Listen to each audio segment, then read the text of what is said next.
Hello guys, bad news, bad news. Nagmelt yung snow. Ayan, kahapon oh.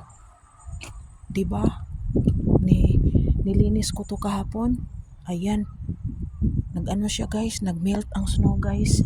Kasi biglang nag-change yung nag-change yung temperature. Kahapon -19, -16.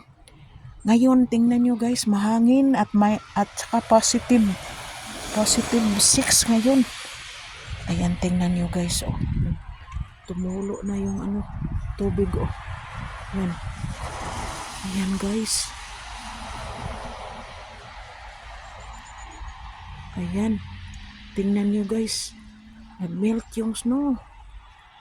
Nag-melt. Tingnan nyo dito guys. Ayan. Oh, pumapatak-patak ang mga ang tubig. Ayan. And, oh, nakita na yung damo sa ilalim. Oh, green pa. Yan guys, yung pinapala-pala ko, oh. Yung mga pinala ko na melt guys. Kasi biglang Yan, oh, tingnan nyo guys. Nag-melt yung ang dami sasakyan. Pauwi na ang school. Yan guys, oh yan. Nag-melt siya guys. Oh, wala nang snow dito guys. Yan. So, tingnan nyo, yun ang mga nasa ilalim ng snow. Melt siya, nag-melt. Wala nang snow guys. Yan. Kasi biglang tumaas yung temperature from -16, -19, -18 kahapon. Ngayon, +6. Grabe yung binabago ng Yan guys, tingnan nyo guys. Yan. Yan, tingnan natin dito sa likod guys.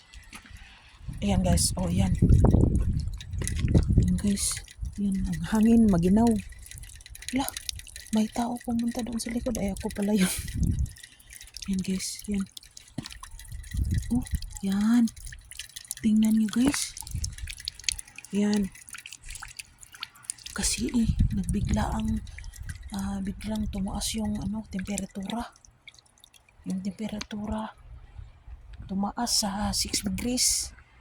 Na hindi sana yun mag 6 degrees, pero biglaan ang yan oh. Yun. Nagme-melt yung mga snow sa sa bubong ng mga bahay. Ayan, at saka mahangin. Maginaw pa rin siya guys. O yan, dito yan ang mga dito guys, update. Yan, o diba, ito kahapon ito ang haba-haba, pero ngayon yan lumiit. Yan, lumiit, oh. Nalinis yung deck. Ayan, nalinis siya guys. Dahil guys, nagmelt yung snow. Biglang nagmelt. May meltdown. Ayan, nagmeltdown guys. Yan, buti na lang kiniklining ko doon kasi ang tubig ay papunta sa ilalim ng basement. Yan guys, ito mahangin din. Oh, marinig mo guys ang tubig na nandoon sa bubong pumunta doon. Yan. So yan lang guys. Yan, ito pa rin ang bulaklak. At happy pa rin siya. So ayan guys, that's it. That's for our update for today. Thanks for watching.